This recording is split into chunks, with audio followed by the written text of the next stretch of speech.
Hey guys, welcome back to FreeDAfterDark.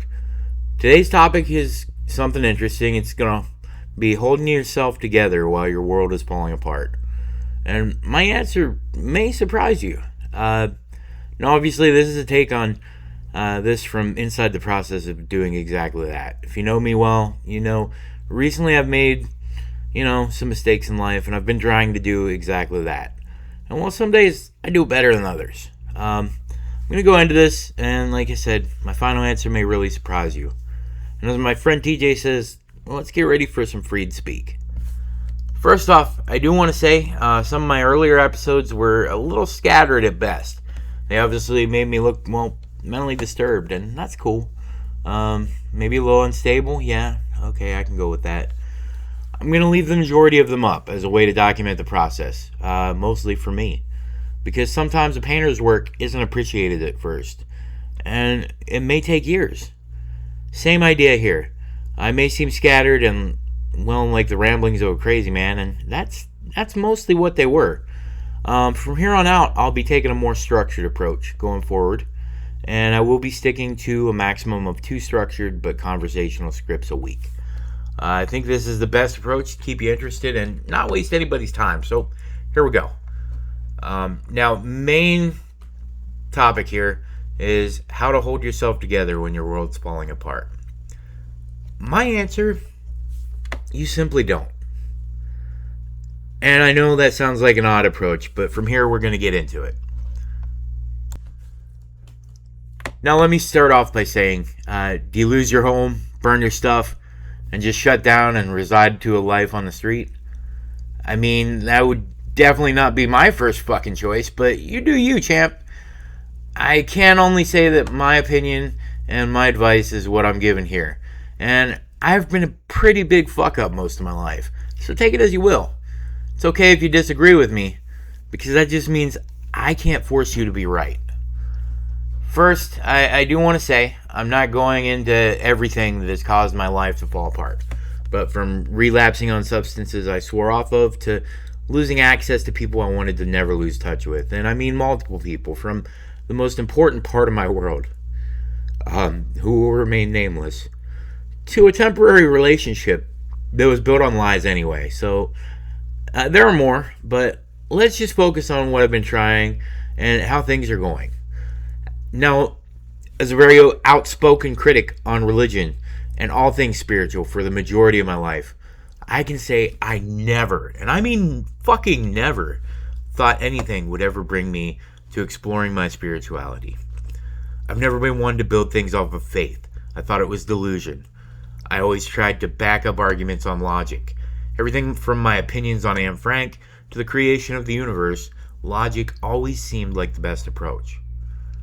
My logic may not necessarily be yours, but I'm starting to think if this is all there is, maybe I should at least looking into living better for myself, if no one else. I do want to say I've often been quick to ignore things like synchronicity. I pass them off as, part of the delusion. But I believe reflecting on things like that, the signs we often ignore and what they're telling us, may have saved my peg leg ginger ass more than once recently. Do I still miss some? Yeah, sure. Can I be irrational, impulsive, and do things on a whim? Oh, you bet your sweet fucking ass. But I also have been taking a bit more time to look at the things in front of me and what they may be pointing me in the right direction of doing.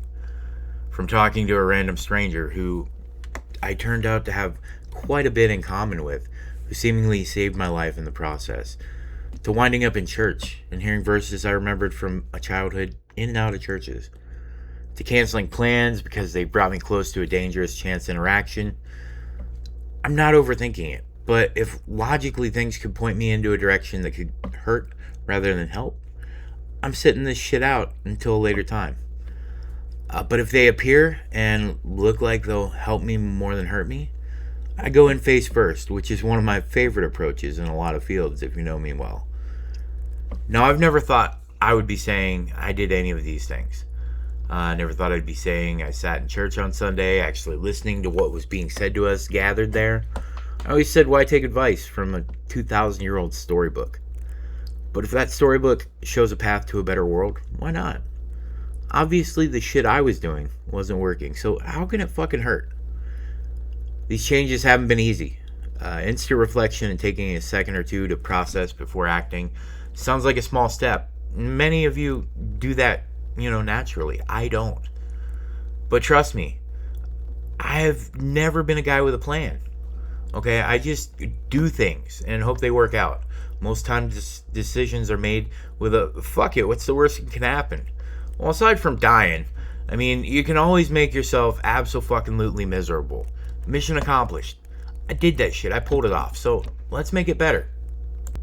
Ignoring things that may not be more than chance is something I've struggled with. Everyone around me looked for signs in everyday life and tried to follow them. I thought this was delusion at its finest. If nothing mattered and there was no creator or power greater than us, how is the universe showing us signs? How could these possibly be used to influence decisions and lead us in the right direction? I don't fucking know. But how did the guy in the park who randomly approached a stranger to talk about Jesus just happen to live in the same apartment as me before me? By the way, I'm saving your junk mail, dude. From now on, I'll bring it when we see each other sometime. But, he saved my fucking life in the process. And he showed up at just the right second. I've explained this, previously. And that's a synchronicity I can't fucking ignore. Okay? Now another one that could definitely be chalked up to pure coincidence. Hearing these Bible passages I remembered in the shower the morning I went to church. In the message that morning. I remembered this shit from when I was a kid. Sitting in the audience listening to my grandfather talk. Coincidence? Maybe. I'm not 100% sure, but I guess time will tell me. Now a huge one I struggled with. Turning down plans that could have been beneficial because they could have led to a chance meeting that could have been a fucking disaster. I'd rather not chance running into someone who obviously thinks I'm still a complete piece of shit and a threat. And that's fine. You can think whatever you want about me. And when you're heading to a public place, a town over from their stomping grounds, and yeah, that's one of those hillbillyisms I use. I'm sure saying, oh, I just became because God told me to would go over perfectly fucking well with someone who felt I was impulsive and dangerous. So, I think the synchronicities there could have saved me from something, but I'm not exactly sure what yet. I wasn't supposed to be there. And if I would have just jumped in, I could have made a huge fucking mistake. And we're trying to avoid those from now fucking on, alright?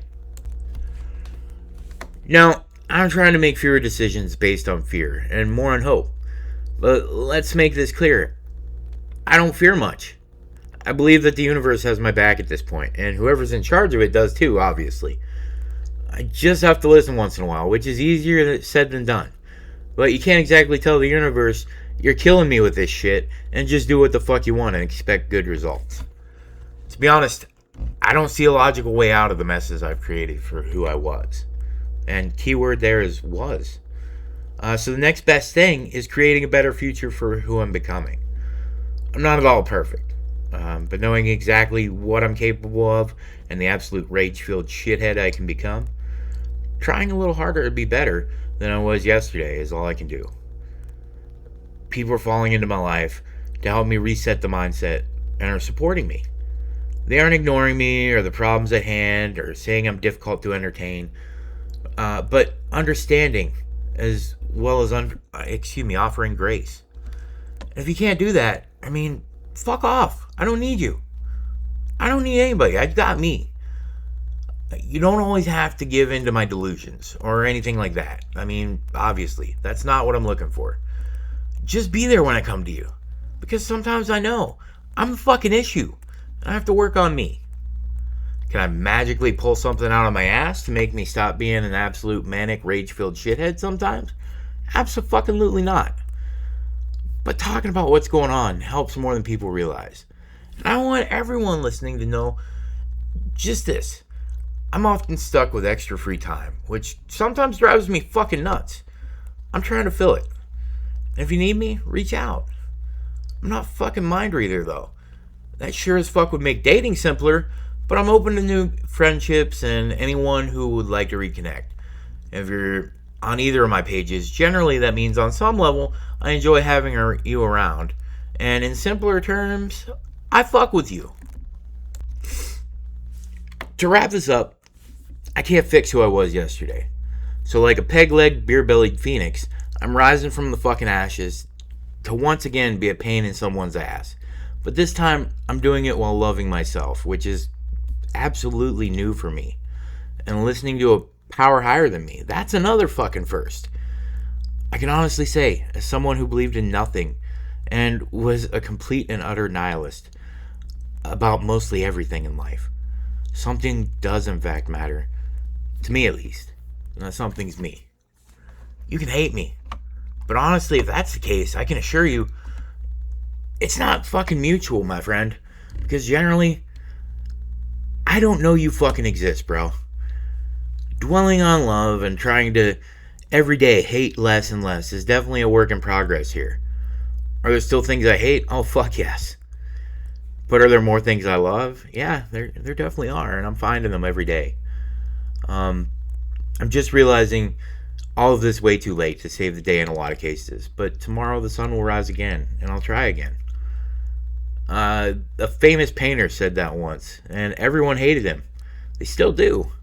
A lot of cases, but sometimes it takes a while to see the genius in any artist. I just took way too long to see the genius in myself.